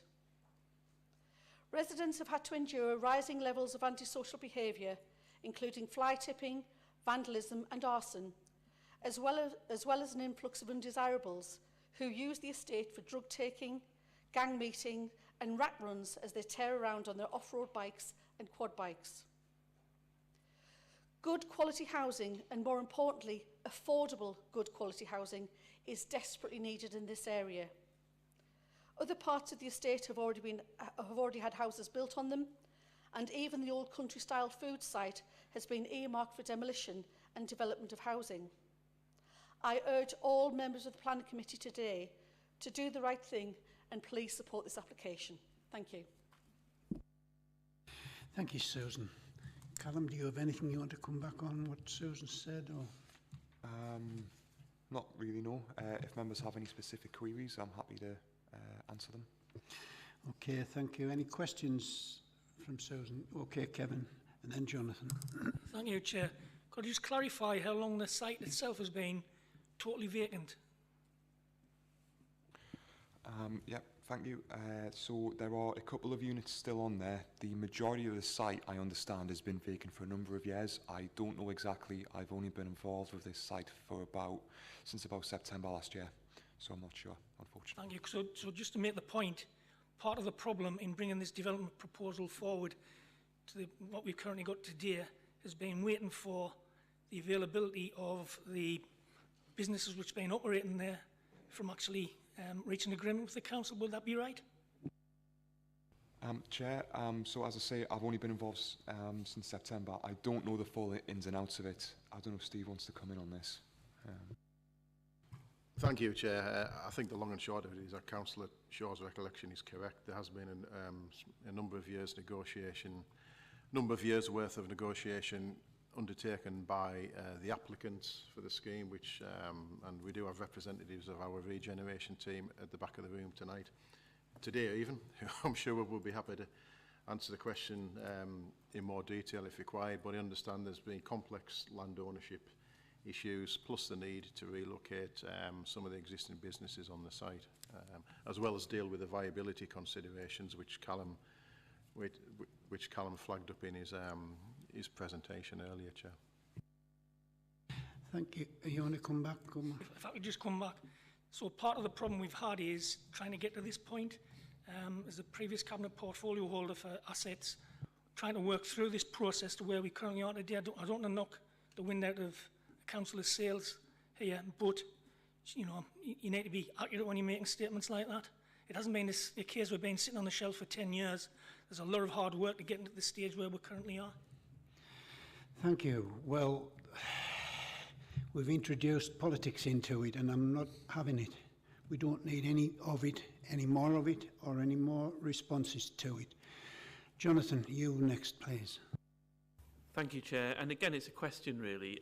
There's a paragraph in the officer's report that I guess rung a few alarm bells with me. It's as discussed in the above assessment, the proposal conflicts with Policy 6F and within Policy 21 of the County Durham Plan due to insufficient pedestrian connections from the centre of the development to the nearest facilities and amenities. I appreciate that it's a reserved matters assessment. Is that a matter that's going to be addressed through the final application to ensure that there's a sustainability with regards to travel planning? I noticed that the travel planning office didn't respond to the application as well. And yeah, I wouldn't want such a huge development. I mean, it's obviously going to be a very high number of houses to be, you know, creating car dependency, lack of pedestrian access, lack of bus access. Could you comment on that element of it, please? Yep, Chair. So pedestrian connectivity is is another issue on this site. So members may recall 3 weeks ago I was sitting here talking about a different site over at Concert where pedestrian connectivity was also a concern there. So as explained in the officer report, there are suitable public transport connections for this site, but there are concerns with the distance from the centre of this site to the nearest amenities and facilities. So a lot of those services are beyond the 800 metre standard as established under the George Pitt Lane appeal decision. But the officer report does highlight that this is a housing commitment. It is not deemed a windfall site.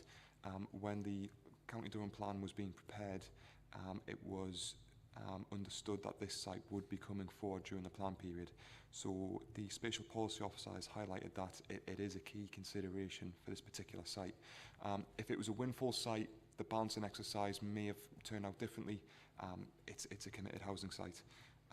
In terms of the future application, assuming outline consent is granted today, officers will be looking to boost the sustainability credentials of this scheme as much as possible. We'll be seeking bicycle connections, pedestrian connections, EV charging points as well, as per the policy requirements.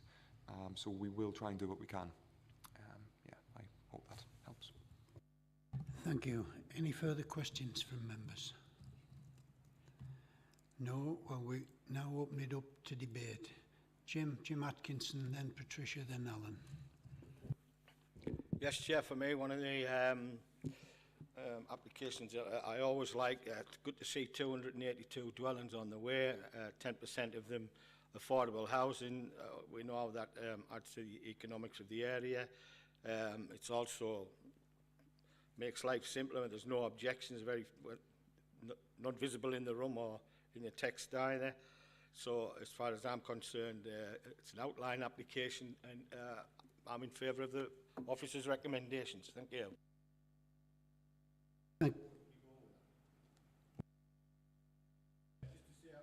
A proposal to go with the officer's recommendation. Thanks for that, Jim. Patricia, you're next. Thank you. Thank you, Chair. Yes, this one, I'm so pleased that it's a brownfield site. The times we come here, and to be quite frank with you, we're asked to pass 200 houses on a greenfield site. This is an absolute joy that we are turning something so ugly into nice housing, and I'm really, really pleased about that.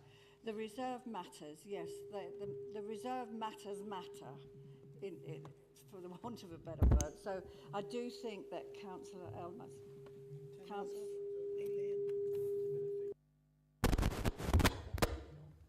I do think Councillor Elmer's point is very valid. It is a large site, and I'm hoping that when the reserve matters come in, that is an issue that is looked at.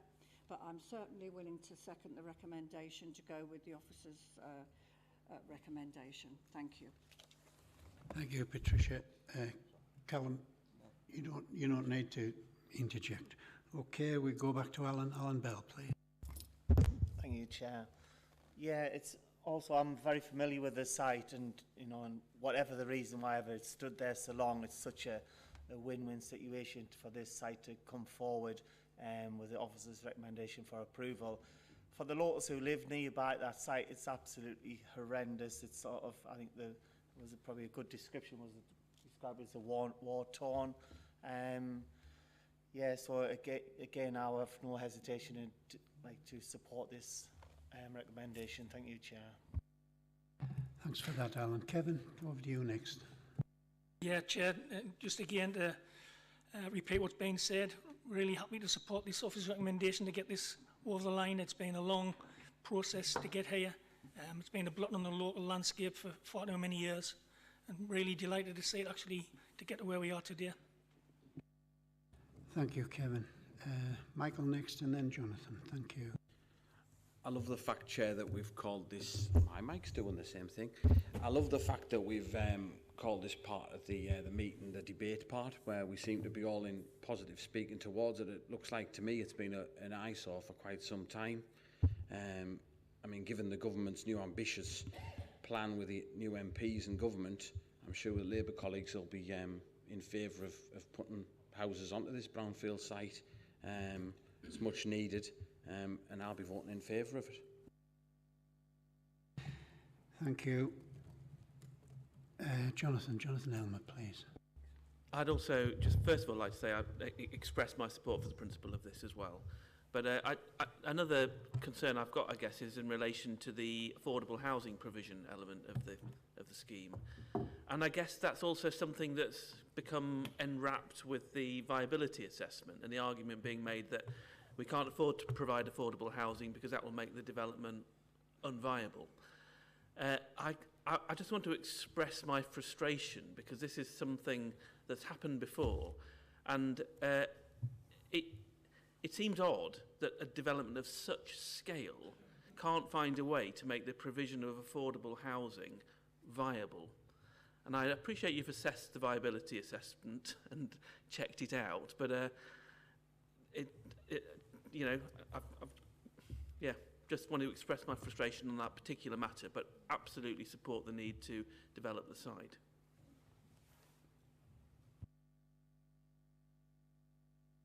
Yeah, Chair, just provide a bit more narrative on the viability assessment. So as explained in the officer report, the viability assessment that came through as part of the application, it's identified a £4.1 million deficit in bringing this site forward. It's a substantial deficit, and the independent partner is saying that you know, he agrees with that assessment. Unfortunately, in this instance, officers aren't seeking the affordable housing provision, but yeah, noted that members would normally be seeking that. Yeah. Thank you for that, Callum. Any further comment from members of the committee? No? Well, we've got a mover and a seconder for approval following officer's recommendation. All those in favour? That's unanimous. Thank you very much. We'll move on to the next item. Item 5C.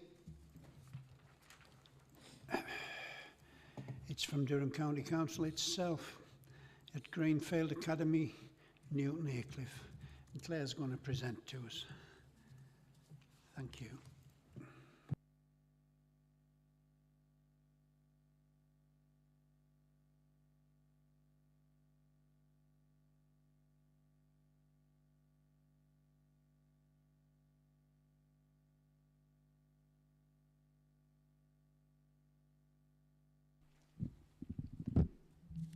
Good morning. Yes, this last application is for the demolition of a number of buildings comprising the Greenfield Academy and the retention of others, along with the construction of a new teaching block, extension to the existing sports centre building, along with associated access and external works. The site and its location are described in paragraphs 1 to 12 of the Officer Committee report. And as I say, the application itself comprises the existing Greenfield Academy buildings as outlined red on the slide. The site itself is located to the southwest of Newton Aycliffe and to the east of Shildon. To the north of the site are residential properties on Malvern Way, separated from the school by a fence and a multi-user route that runs along the entire northern boundary and also forms part of the Byerley Local Nature Reserve. To the west of the application boundary are the Academy's 3 tennis courts, a mugger and a 3G pitch. To the south are the school's grass playing fields, and to the east is the road Greenfield Way, which separates the school from residential properties to the east. And then to the southeast is a skate park and a recreational ground. Access to the Academy is off Greenfield Way, and it acts as you enter in on the southern point here and travel through the site in a northerly direction and then exit onto Greenfield Way. Car parking is currently located within this area here in the northern part and along this eastern boundary. This is an aerial of the site, and again on here you can see a little bit more clearly in terms of the grass playing fields and also the other facilities of the school. These are some photographs of some of the buildings that are to be demolished. A few of them are dating back from the 1960s and the 1970s, and teaching is spread between the various buildings. Here you've got some views of the science block.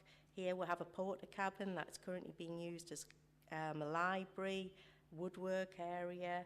We also have a main block which teaches English, maths and humanities, and then we also have a gymnasium.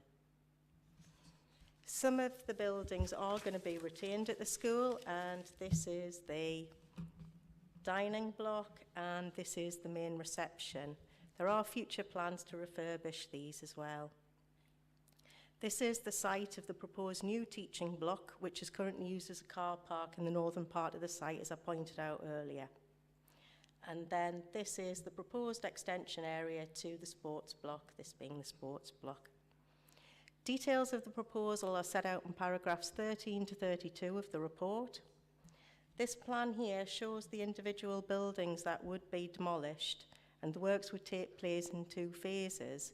Phase 1 being the construction of the new teaching building and extension to the sports centre. Phase 2 would be the demolition of those buildings in red, but in order to facilitate the construction, there would be a need to just demolish these little buildings in green, being a garage and a small sort of extension there to the sports block already. During construction, there'd be a temporary loss of playing fields to the south of the site to accommodate car parking in the contractor's compound, but this would be reinstated at the end of the development, and Sport England has no objection, subject to a condition requiring reinstatement. Paragraph 30 of the officer report refers to the construction and demolition period, and it's now proposed to start works later this year rather than a summer start, with an estimated overall duration of 29 months as opposed to approximately 24 months as stated. This is the site layout plan, so this is how it would look at the end of the day. You can see on here the proposed teaching block and the extension to the sports centre. And these are the retained main block and dining hall. And then you can just see outlined in blue is the footprint of the buildings that would be demolished. And what you would have is this would be a new car park down here. You'd still have some car parking to the north, but in the main centre of the site you would have a playground area, and as you can see there'd be more landscaping that would take place as well on the site of those buildings. What we have here are just a few elevations of the teaching block, just to give you an indication of what it would look like. And we can just see here as well just what the extension to the sports building would look like. And here we also have a visualisation, again, just to give you a bit of an idea about what these buildings would look like. And you can just see on the bottom here the extension to the sports centre. In terms of consultations and representations, these are set out in detail in paragraphs 75 to 97 of the report. There's been no objections from statutory and internal consultees, subject to conditions where appropriate. The application has been advertised in the press and on site, and there's been 1,757 neighbour notification letters sent out. We received 4 representations in response to this, and these being from local residents, 2 being objections, 1 support and 1 offering comments. In terms of the objections, 1 had raised issues of unacceptable extra traffic and congestion as a result of the development, saying that there's already an issue around the school, and then also a request that consideration is given to the relocation of bins on the northern, which were proposed on the northern boundary of the site. However, that was just a temporary bin storage area for construction works.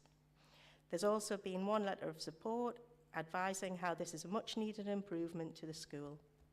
There's also been 1 representation. While saying they're supportive of the application, they have raised concerns regarding road safety and the speed of traffic on Greenfield Way.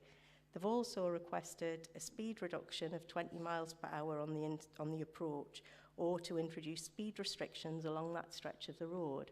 As you'll have seen from the committee report, we've sort of addressed these issues within the report. In summary, the proposed development would provide modern teaching facilities on a site currently in use for educational purposes. Furthermore, it would provide significant benefit to the community. It would be sustainable, it would be well designed, and it would be in keeping with and complementary to its surroundings. Consideration has been given to the main planning issues associated with this development, including the principle of development and the impacts in terms of layout and design, access and traffic, and residential amenity. The proposal has also been assessed against relevant development plan policies and material considerations, and subject to conditions where appropriate, the impacts are considered to be acceptable. The proposal has generated some public interest, with 4 representations having been received. Those concerns have been taken into account and carefully balanced against the benefits of the scheme in terms of modern education provision. The proposal itself is considered to broadly accord with relevant policies of the County Durham Plan, the Great Aycliffe Neighbourhood Plan, and relevant sections of the NPPF. I therefore recommend that this application be approved, subject to the conditions set out in the officer report. Thank you, Claire. Excuse me. We've got no parish councillors, no local members, no objectors.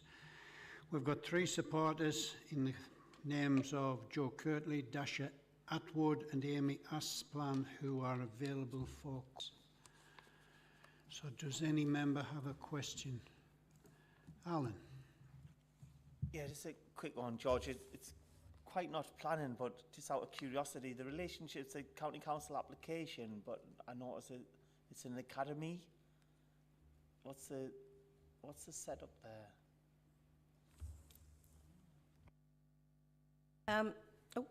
It's understood. Well, the applicant is the county council and Kia. I mean, the applicant may wish to sort of go further into that, but it's a joint application that's been made to us, and we're having interest in the site.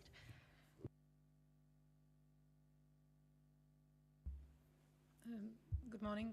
My name is Dasha Atwood. I work for Kia Construction. The applicant is a Durham County Council because the finances are coming from County Council. I suppose that's the main reason. Or DFE via County Council. So hence this process. So we are kind of the agent of County Council. Thank you. I don't know whether that explains it or just muddies it more. No, I just normally as all local members will know, you know, when you have academies in your division, it's quite, you know, like sort of academies that stand alone, and obviously the county council don't have any influence or say in the situation. And here we have like an academy, but it's been financed by the county council. I take it it's not a planning thing. It's just trying to get my head around. If anybody can explain after the meeting, I would happily listen to that. Sorry, I've got no further information in respect to that. Sorry, Jim? No conflict of interest. Okay. Jonathan, yes, I've got you next. Thank you. Thank you, Chair. One of the concerns expressed by residents was the quite a large numbers of cars that park outside along Greenfield Way, I think, and loud music blaring out, probably parents, you know, at the drop-off times of the day. I wonder whether there's any provision being made to try and resolve that problem, maybe a drop-off point or the ability for, you know, is there going to be a school travel plan that will help discourage parking right at the gate and the sort of problems we all know that creates? That's just that's one question, sorry. And I'm also aware that running up to the gates of Greenfield Academy is a very wide verge, and at Great Aycliffe Town Council it's called Greenfield Butterfly Meadow. It's a fantastically diverse bit of meadow full of orchids and interesting species. So obviously that's not going to be impacted, but it just creates an opportunity for on-site improvement of biodiversity, because if they were to create the correct habitat on-site, then those plants and animals are in the vicinity and would rapidly colonise. So I'm interested to understand whether or not that's been considered as part of biodiversity net gain as well. In terms of the issue that you raised about the person raising concerns about the, you know, extra traffic congestion, I would direct you to paragraph 157 of the officer report.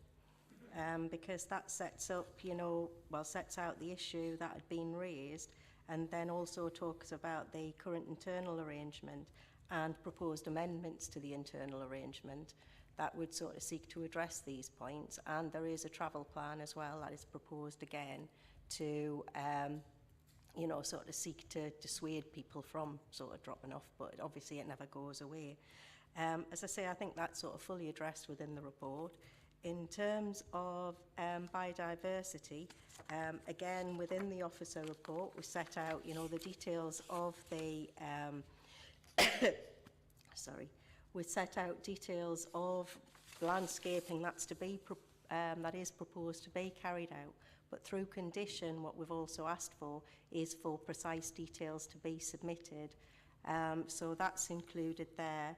We've also included the requirement for a biodiversity management plan as well to be submitted. Our ecologist is satisfied with the details that's been submitted to date, and as I say, we will get precise details that will come through condition.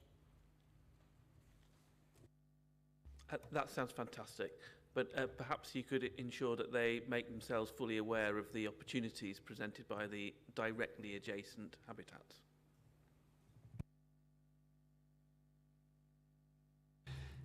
Thanks for that, Claire. Elaine Peake, please. I just need to clarify the academy, if I can. Who, once it's built, is responsible for the maintenance of the building? Because the academy is a standalone. I don't quite understand that. That be something that the applicant, can...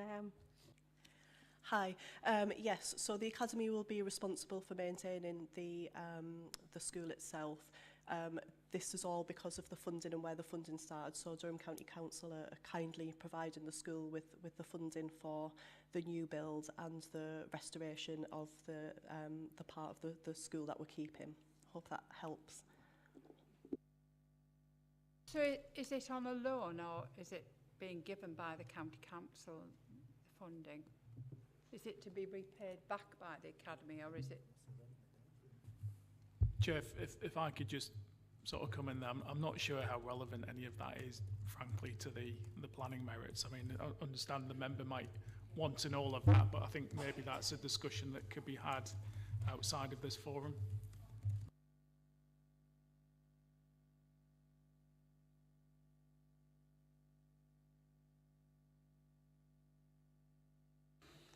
It's getting close towards the end, sorry. Do I have any members currently wishing to speak?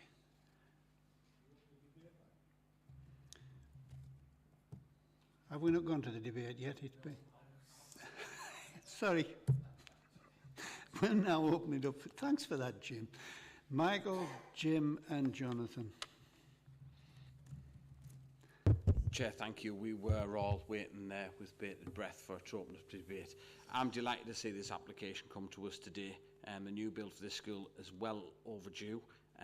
When I first became a councillor, I walked that site, and the amount of single pane windows, heating issues has been absolutely horrendous. There was temporary building put outside there with the classrooms being in porta cabins, a bit like the application we've just seen where we've had St Leonard's in a tent. The porta cabins became historic. There were diesel generators that were costing £2,000 a week to run on this school. It's just not acceptable for children of this day and age, really, to be in a school like that. I would like to thank the officers and the cabinet members for making it a priority to get an improvement here, and obviously ensure the funding for this. And of course, the council, who we passed the budget last year to make this a reality. I do hope, for the sake of the children in the community and for the education, that we support this. And with that, I'd like to move that we accept the officer's recommendations to approve the application. Thank you, Chair. Thank you, Michael. Just for my own interest, I did ask Jim, was it in his ward, but is it, you're also from Aycliffe, is it in yours? It is, it's North Aycliffe. I mean, it's in my ward, Chair. Thank you. Thank you, no issue with that, just curiosity. Jim, you're next, please. Yeah, just to endorse what Michael said there, it's good to get the kids into a new school. These schools have been about for a long time, and you know, they're dropping the bits. It's not just the weather and all the stuff goes on in the environment, but the kids are a big help to, you know, helping the facilities on the way. When they start to age and that, the facilities get tired, everything gets tired, and then there's always a time where things have to be brought up to date, and exactly for the same reasons for St Leonard's. Greenfield needing a new school, and it's good to see Durham County Council paying for it and joining in with the academies to do the repairs. Thanks very much. So I'll say. Thank you. Jonathan, next please. Yes, just wanted to make the point that it's important to get this moving, get the rebuild moving, progressing as rapidly as possible to improve quality of education, particularly in that area. So very happy to support the officer's recommendation as well. Nobody else want to contribute? Well, I've got a mover and a seconder to go. You're quick today, Jim. To move approval as per the officer's recommendation. All those in favour? Once again, that's unanimous. And that concludes today's business. And thank you for your attendance. Just stay muted until David's